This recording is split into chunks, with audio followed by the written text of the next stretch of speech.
So Exodus chapter 24 is where we're at. If I'm not mistaken, let me get turned over here. Boom. Here we go. So 24. Yep, that's where we ended last week, and we're going to continue today.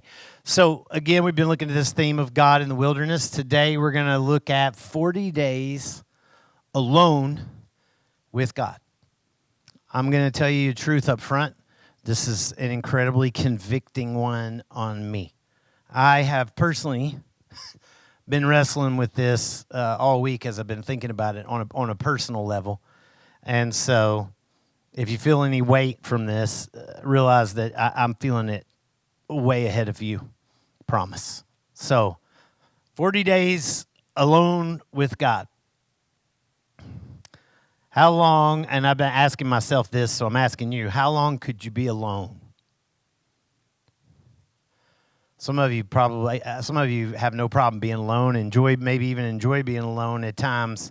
But understand when I say alone doesn't just mean by yourself. It just means isolation. So a couple could be alone on an island. A group of people could be alone on the ocean, or something. There's a sense of alone doesn't have to be defined by just you. So how long, if we were to look at it that way, could you be alone with one other person? Who would you choose? This is the one I've been thinking about. Who would you choose if you were going to be alone with that one other person? Your spouse, your mom, your dad, boyfriend, girlfriend, child, like who's it going to be? If you could it's one person and the two of you are going to be alone indefinitely. How long could you handle it? I know, I love that you're shaking your head because I have thought about you the whole time I'm writing this. I don't know why. I love you, Rachel. Because you and me are so alike. I was sitting here thinking, how long could you handle it if you're alone with one other person? And I think all of us got a taste of it with COVID, right? That made us all really think about answering that question. But imagine being alone with God. And I know that seems like we just jumped into a whole nother category because, like, God doesn't talk. You don't see him. You don't hear him. He's not getting on your nerves like the other person might because you don't see him or hear him. And then you start thinking, well, if I don't see him or hear him, then that's weird. Am I really, like, what does it even mean to be alone with him if he's not talking or I don't see him or I don't hear him? But I've been thinking that maybe the reason that we don't see him or hear him is because we don't spend any time alone with him. And again, no shots fired. I'm coming at me first. John Wesley, who was the founder of the Methodist faith, prayed from 4 a.m. to 6 a.m. every single morning. Got up every morning, prayed from 4 a.m. to 6 a.m., and still traveled more than 250,000 miles on horseback and preached more than 40,000 sermons. His mom, Susanna Wesley, even wilder in my opinion, the woman raised 10 children and still spent 2 hours a day in prayer. She would take her apron and pull it over her head, and it would be a signal to the kids, leave me alone, I'm praying. And she would spend about 2 hours a day doing that while raising these kids. Martin Luther, who is very famous for the Reformation, the Lutheran faith, and other things, he said, if I fail to spend 2 hours in prayer each morning, then the devil gets to win. He went on to say, this one, he went on to say, he said, I have so much to do today, so I'm going to spend 3 hours in prayer this morning instead of 2. And I know we're all sitting here going, well, this is dumb. But is it really? Very famous Queen of England known as Bloody Mary. I think whether you know her story or not, everybody pretty much knows that word. Bloody Mary in the 1500s. Quoted as saying, I fear no man. I only fear the prayers of John Knox, who was a famous Puritan at the time. I fear no man. I only fear the prayers of John Knox. Like those people were with God. I don't know what it exactly looked like, but there's no doubt. What if you knew, and this is nothing I've been asking, what if you knew God would speak? What if you knew God is going to speak? It's going to happen. I'm right now telling you he will definitely speak, but he hasn't yet. But he's going to, but he hasn't yet. But he's going to. How long you wait? How long you wait? What if you did hear... What if you did hear from him? You've prayed. He's called you to pray. You've prayed. You brought your cares to him, and he did speak, and you did hear. But instead of giving you a direct answer to your prayers, he gave you blueprints for how to worship him better. He gave you, rather than giving you the money and the job that you're after, rather than giving you wealth or success, rather than giving you like health or whatever else it is looking at. Instead, he asks you to give him money, to give him donations that will help you and others advance his kingdom. And I'm not asking for money. Y'all know I don't ever do that. I'm just making a point. Would you be angry? Would you be disappointed? I came to you because I need a job. I came to you because I'm not getting paid. I came to you because I can't afford to do whatever. And God says, great, give me what you have. Like what? You know, what? And the real question, I think, comes to this for me and maybe for you. Would his presence with you be enough? Would that be enough? Psalm 37 is got a verse in there that you've probably heard before because people quote it all the time and they fully miss what he says. Verse 4, and then we're going to Exodus, just loading this up real quick. But delight yourselves in the Lord, and he will give you the desires of your heart. Commit your way to the Lord, trust in him, and he'll act. Delight yourselves in the Lord, and he'll give you the desires of your heart. So everybody says, okay, so that means that I just make God number one, and he's going to give me that Maserati I've been wanting, the desire of my heart. If I just make God number one, he's going to give me the president job of the company. If I just make God number one, he's going to give me the husband I've been looking for. It's not what it says. He says, look at what it says, delight yourself in the Lord. That means you make the Lord your joy and your excitement and your passion. And guess what? The desire of your heart. And if you make God the desire of your heart, you will have the desire of your heart, which is what? Him. That's what he's promising. He's saying if you make him the delight of your heart, you will have him. He's making you a promise. And then he says, if you commit your way to him, if you trust in him and you say, God, it doesn't mean commit to go his way. It says you commit yourself to him. The ways that I'm going to go, you determine. You decide. And then he says he will act. And unfortunately, we don't take prayer that way. It's all about how we get him to do what we want, which is why we misunderstand those two verses. What if receiving his word, would that be good enough? I heard from him today. Would that be good enough? Regardless of what it was he said. Would you be humbled that he entrusted you with that for somebody else? You know? So here's your one point, and we'll jump in. We're not going very far today, so it won't be too long, but here we go. So here's your main point. Our most incredible personal experiences with God are often for other people. And I mean this, and it's important to think about. Our most incredible personal experiences with God are often for the benefit of other people. So if you remember where we were, we're in Exodus 24. If you remember where we'd stopped, the elders of Israel and Moses and Aaron and these guys, they're all up here on the edge of the, not all the way up the mountain, but on Sinai, and they're having dinner with God, which is mind-blowing. You can go back and listen to that last week or just read it. It's there in the text, but we're picking up from there. And in verse 12, like right out of the dinner table here.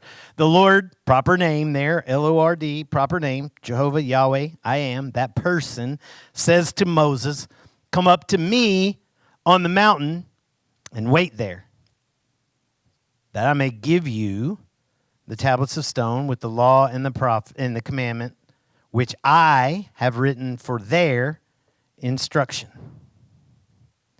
You ever feel like you heard God call and then he said, wait? I don't know about y'all, that is the most frustrating thing.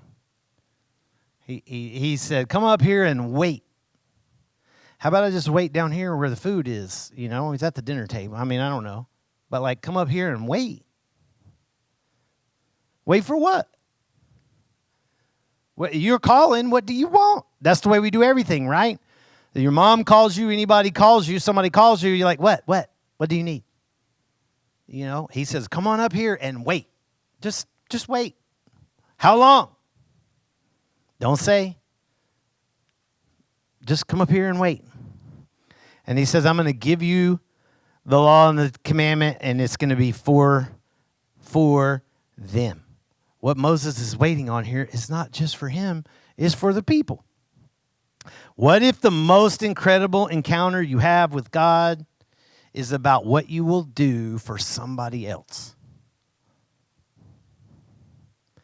What if the most incredible moment you ever have with God is about what you're going to do for somebody else? I mean, I could go down a long line of that, but I'm not even going to. Just think about that a minute. Verse 13, so Moses rose with his assistant Joshua, and that's the same Joshua that will go on to be the warrior and the one whom the book is written about. And Moses went up into the mountain of God. So he just goes up higher into the wilderness of the mountain. And he said to the elders, wait here for us until we return to you. And behold, Aaron and Hur are with you. Whoever has a dispute, let him go to them. Let the person go to those two. So Joshua is probably walking some distance with Moses. He doesn't go all the way because this gets personal between God and Moses, but he probably goes some distance with him. The elders are told to wait. Aaron and Hur are left in charge of the people. Now, when Moses comes back down, all these group of men are back at the foot of the mountain with everybody else. So it's not that Moses is saying, sit here at the table and don't move. Moses is just saying, don't take the people and leave.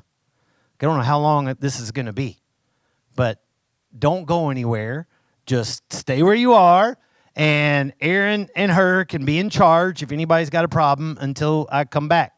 And Joshua went with him to some degree, but Joshua doesn't go all the way, so Joshua likely returns to camp 2, or maybe he camped out for 40 days. I doubt it. But in any event, Moses goes on. Verse 15 says, then Moses, probably at this point still alone or with Joshua, went up a little farther on the mountain, and the cloud had covered the mountain. And the glory of the Lord dwelt on Mount Sinai. What does dwelt mean? Yeah, doesn't mean hung out, like he made himself, his glory made himself at home on the mountain.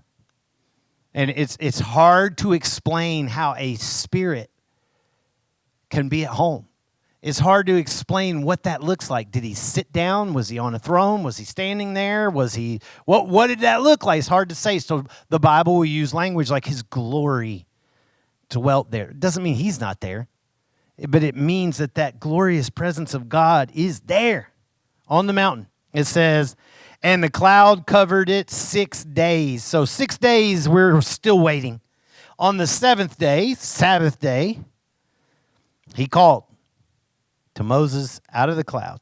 So God had said, come up here and wait. So he's come a little farther, and he's now sat 6 days, and he's waited. And on the 7th day, God says, it called is a terrible translation. It's literally spoke out loud, shouted, we would say. Shouted. Not aggressively, he's not being ugly. The voice is loud. Loud. Loud. Moses, come up here. And he called from out of the cloud. Now, don't think of cloud like puffy smoke. puffy white clouds. Think of it more as dark smoke. It's veiling God a little bit. It's almost like making it hard to fully see his presence. You know he's there, you hear his voice, but it's dark, cloudy darkness, like smoke, but it's not choking you. Verse 17, and now look here. Now the appearance of the glory of the Lord was like, that sounded like last week. We looked at this last week in Ezekiel chapter 1. He said that phrase like 10 times. It's basically an attempt to compare God to something that we could get our brain around. It's not saying there was lightning flashing and all that. He's saying it's like this. He's trying to explain what the appearance of God's presence, majesty, glory, all of that. What was that like? What did it look like? He's saying it's like a devouring or consuming fire. What that means basically is a fire intense enough to melt steel, to melt anything you throw in it.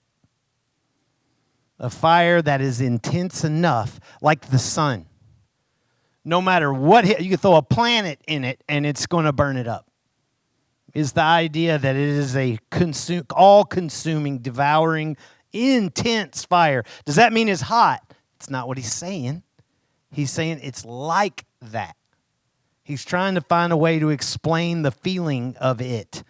I think of it like, what would it be like if you were standing in front of the sun? As massive as it is, as intense as it is, obviously it would fry you in a second, but what if it didn't? But you would still have that feeling that it should. Or the intensity of the moment and the size and the power that's in front of you in that, and that's got nothing on this, because this is the one who created the sun. It says the fire's on top of the mountain in the sight of all the people of Israel. So once again, all the people down below are seeing this. They don't see Moses, obviously, because he's tiny, but they see this going on top of the mountain. Moses alone, though, enters the cloud. Again, like smoke, not puffy white. Point is, it's absolutely dark. Absolute darkness. He's trying to feel his way more or less into this moment. And he goes up farther on the mountain. And Moses was alone on the mountain 40 days and 40 nights. Deuteronomy 9:9, Moses telling this story later, he says, I neither ate bread nor drank water. So Moses walks into complete darkness. This is pictured in the tabernacle and then again in the temple, when one day a year the high priest, the one man alone, would be invited to come behind the veil into the Holy of Holies where the presence of God was. That veil created that sense of smoke, of cloud, of dark, absolute darkness where God's holiness was behind that veil. And that's being pictured from this moment. I don't know about y'all, that'd be a little bit freaky. I'm going to be honest with you, man. Everything else that's going on, like I would probably need a voice to say, Dave, get in here. Because that would be, I'm just standing there looking at it. I'd be like, stick my toe in, I don't know. That's intense. But he goes in. 40 days without food. 40 days without food. Believe it or not, that's quite possible. That it is possible. In fact, in 1981, Bobby Sands became a famous name because in Northern Ireland, he was a prisoner of the British during the Troubles, as is so called, and he was seeking political status from prison rather than to be treated as a common prisoner. So he went on a hunger strike to get the world's attention. Ultimately, 9 other men would do this too, and some women. All of them died. He died, though, and he made it, first one, he made it to 66 days without any food before he died. 66 days. 40 days is definitely possible, but Moses takes that away from us because he's the one writing it, and he says, I didn't have water either. Yeah, well, that's impossible.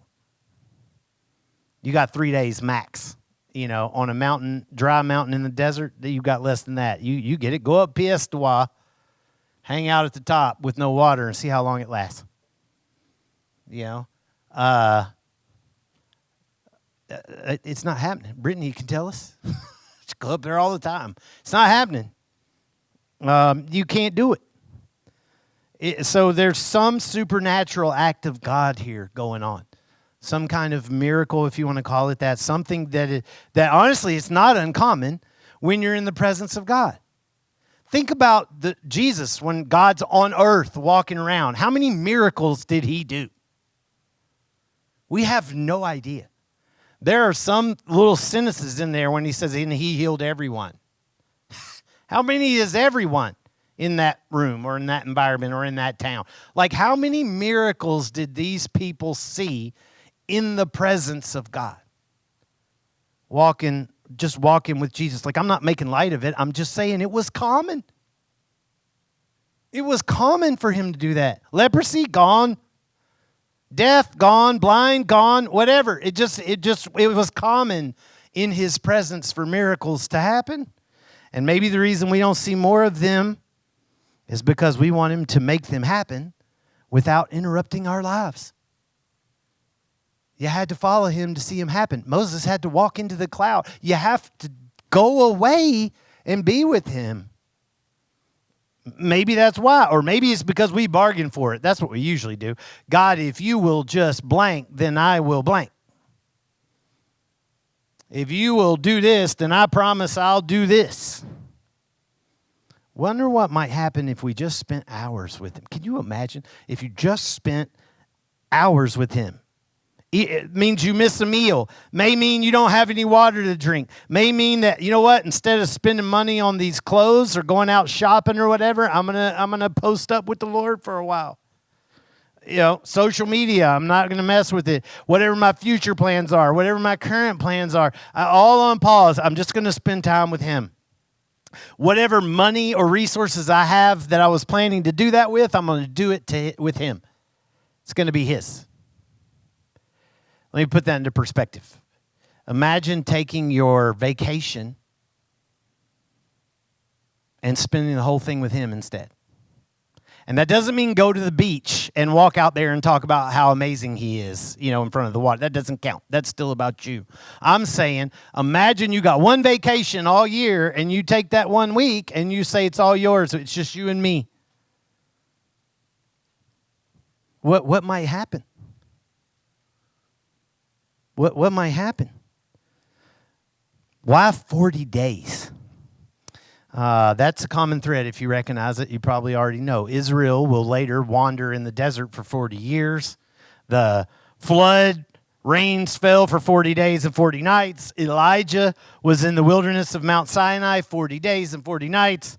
Even Jesus went into the wilderness and fasted 40 days and 40 nights when the devil came to him at the end of it.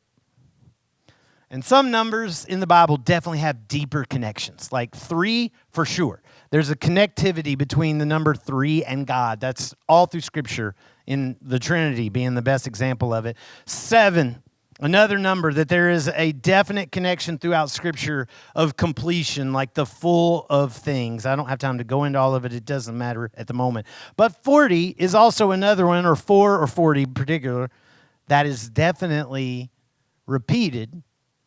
But it's not as clear what's meant by it. But either way, listen, this is very important. It's not magic. It's not magic. Numbers are not lucky and numbers are not cursed. It's just math. All right? But one thing I can point out a couple of things about 40 here. One thing they all have in common. Noah, fully dependent on God to keep him alive and his family in that ark. Fully dependent. It was between his family and God, and that's it. They were alone with God, to say the least. You know, fully dependent on God to keep them safe in that ark. Israel, fully dependent on God to keep them alive for those 40 years in the desert. Elijah, Moses, both the same, fully dependent on God in these 40 days and nights in the wilderness with God. Even Jesus said he was fully dependent on the Father during that time. And during these times, as I said, they were alone with God. Israel was alone with God as a nation as they wandered in the desert. In the ark, again, they were the only humans on earth. They were alone with God. And once again, these times, all of them, were for other people. Moses, his time alone with God here is for the people of Israel, for the Hebrew people. Elijah was for the people of Israel who at the time were under pagan oppression. Noah's time obviously was for the rebirth of mankind. Israel's time in the wilderness was so that the nations would see God and know who he was. And Jesus was for the world to have access to God. Everybody's time alone here that I just mentioned, these 40s, they were all for other people. So as we pull this up here pretty quick, the next 6 chapters, if we kept going on from chapter 25 to chapter 31, are paralleled again in 36 to 40. So there's about 12 total chapters here that are instructions for building a place for God's presence to be with his people, we call the tabernacle. So we're not going into all that now, but we will talk it through. But we're going to do it in a little bit of a unique way. But we'll come back to that. So for now, like I said, we'll cover it. But for now, let's skip ahead to this moment on the mountain still. So all these instructions are given to Moses from God on how to build tabernacle. Like I said, we'll come back. But for now, skip to chapter 31. And let's get a couple more verses and we'll call it done here. He says in verse 18, excuse me. I'm going to turn myself here. Here we go. Chapter 31, verse 18, it says, "And God gave to Moses, when he'd finished speaking with him on Mount Sinai, the 2 tablets of the testimony, tablets of stone, written with the finger of God." What does it mean when we say it's written in stone? It's not going away. It's immovable. This is where that whole idea comes from. All right? So written in stone, not only that, but with the finger of God. It is immovable. That's the idea. Deuteronomy, again, is Moses recounting these events. So he covers some of it. He says some of the same stuff. But in Deuteronomy 9, verse 11, Moses is talking about this moment. And he says, "At the end of 40 days and 40 nights, the Lord gave to me the 2 tablets of stone, the tablets of the covenant." Did you catch that? At the end. That's what he called him up to get, didn't he? He said, "Come up here and I'm going to give you these tablets," or whatever. What did it take God 40 days to write these tablets? Why at the end? 40 days. Was Moses waiting now? He waited 6 days to come in. Now he's waited another 40? Has he just been sitting there in the dark? No, I don't think so.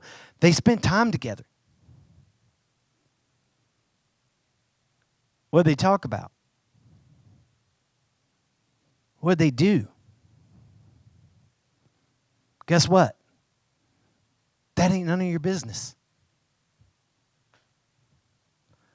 That's what we all want to know, right? What'd you do? What was, you know why you want to know that? Because you want to know if it's worth your investment. You want to know if it's worth your time to go spend time with God, because what did Moses get for it? You're not saying it, and I'm telling you, I'm firing them at me today, okay? That's what you're thinking without saying it. It doesn't matter. It's not your business what God did with him. He was alone with God. Not alone with God in you or me, him. He was alone with God. So, do you want to know what happens? Go find out. Go find out. Schedule your own personal time with God and see what happens. You know?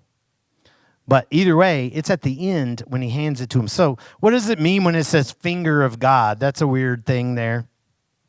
If you ever seen the old 10 Commandments movie, there's like this fire that comes down and chisels the rock, you know. Finger of God's this figurative thing for lightning, etching it out or whatever. I don't think so. You know what I think it is? I think it's a finger. Why? Well, I could give you a few reasons, but probably the one that comes to my mind is this is not the only time that's happened. You might think of Daniel. You've, I'm sure, heard the phrase, the writing's on the wall. That comes from Daniel. In Daniel chapter 5, verse 5, the king of Babylon is partying with all of God's sacred tools for worship. And it says, immediately the fingers of a human hand appeared. Now, before I go any farther, that's not figurative. Fingers of a human hand is very specific. Appeared, and it says, wrote on the plaster of the wall of the king's palace, opposite of a lampstand, and the king saw the hand as it wrote. I picture God standing there writing on the wall. And all he sees is the hand and the finger. He doesn't see the rest, but that's what he sees. Well, I think God's standing there doing it. What does that mean? What did God look like? I don't know. But that's what I imagine when he says a finger. Exodus chapter 32, we'll come to it later. It's just a little farther. We'll come back to it. Actually, probably next week we'll get there. But in the moment, it tells you as Moses is coming down, verse 15, Moses turned and went down from the mountain with 2 tablets of the testimony in his hands. The tablets were written on both sides.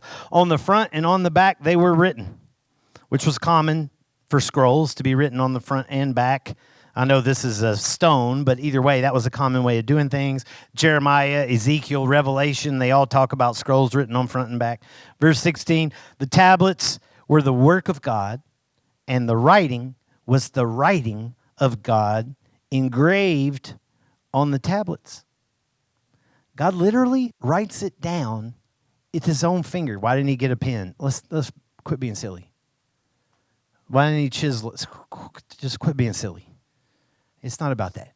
It's about the fact that he personally put those words down as his own words. And I'm really shocked by this too as I've been thinking it through. He took the time to do that. Why didn't he just say, Moses, man, dictate? Or why didn't he say, hey, just remember? That's how we do it, isn't it? God took the time to write this down. And we make it simple. Like, for instance, what is known as Jesus' own words, the greatest commandment. The greatest. If there's one commandment above all commandments, if there's one that's most important of all, Jesus, which one is it? Do you know which one it is? Yeah, we can't, for whatever reason, we can't handle quoting it. So we have to condense it down and make it into something tangible and easy. Love God, love people. That sounds like Woodstock. That's not what the verse says. It says, love the Lord your God with all of your heart, all of your mind, all of your soul, all of your strength. And love your neighbor the way you love yourself.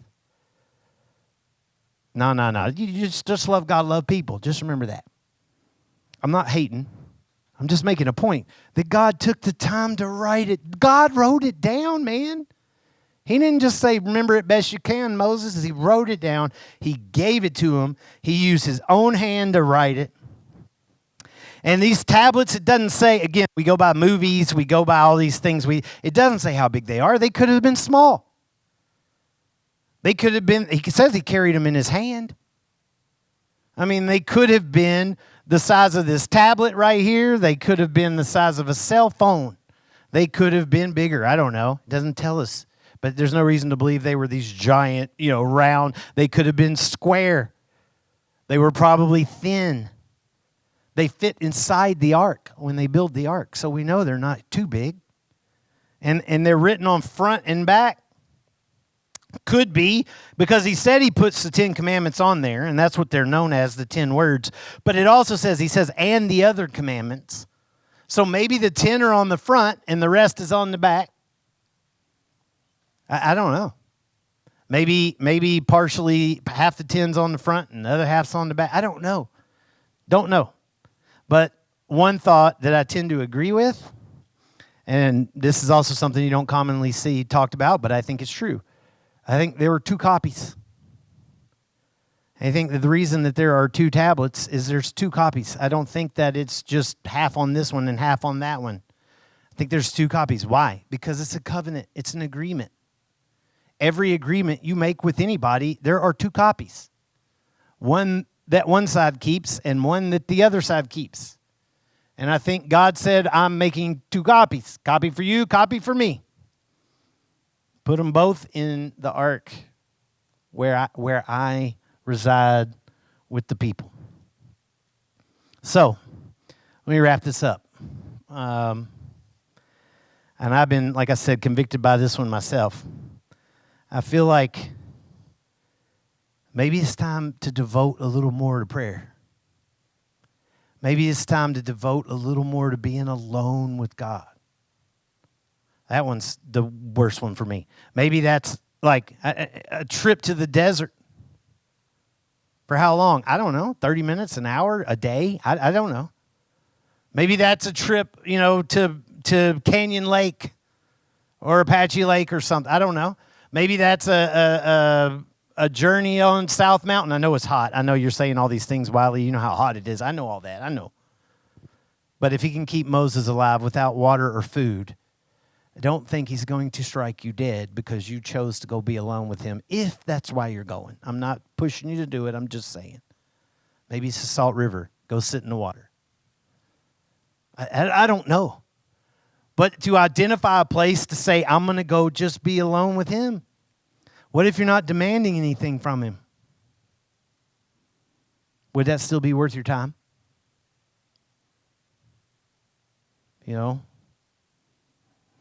I think I've been asking myself this, and maybe we all need to, is what's the thing you need most? The Swiss Army knife here. You got all these things you deal with in life, right?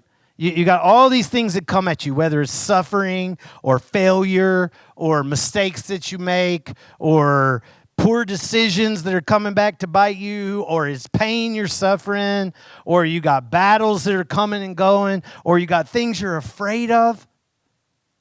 All of these things, what's the, it's okay. You got all this. What's the one thing you need most to deal with it? What's the one tool you got to have if you can only have one? For me, although I don't feel like I live like it too often, it's the Creator.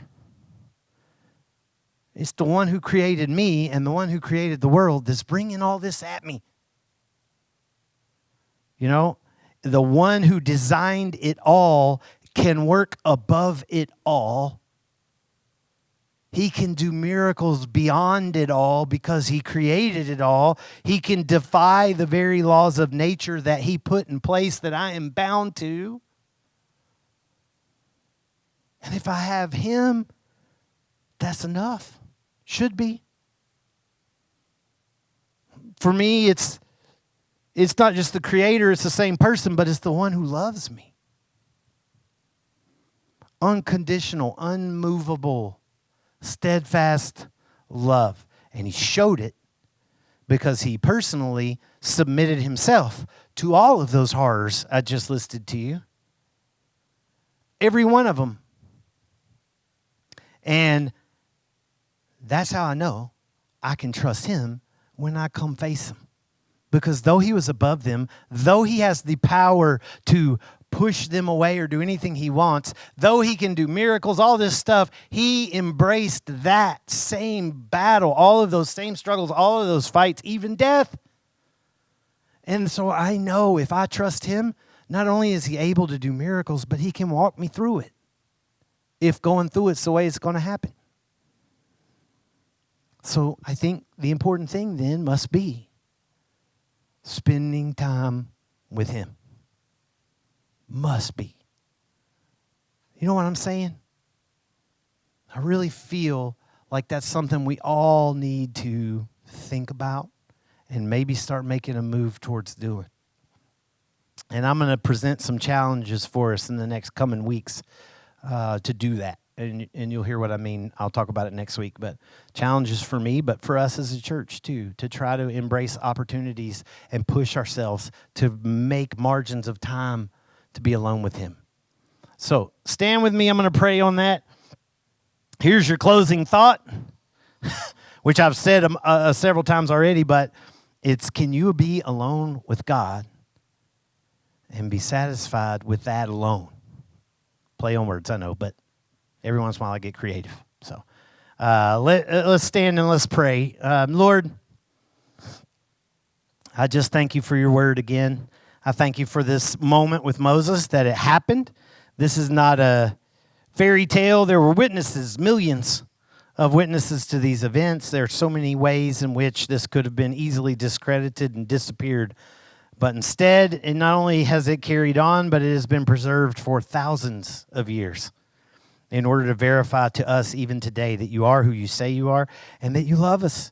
And Lord, I pray today that we make margins of time for you, and that those margins get wider and wider and wider until they're no longer margins, and they are the margins are the things that we want to do, that it would shift over into our entire lives are spent walking with you. Lord, I pray for those in the room today too, that if there's anybody today that hadn't taken the first step of saying you are Lord and I surrender to you, I pray that would happen. That we would know without a doubt, Lord, that whatever comes, whatever happens, whatever goes on, that we're all walking with you and trusting you as Lord to walk us through those things.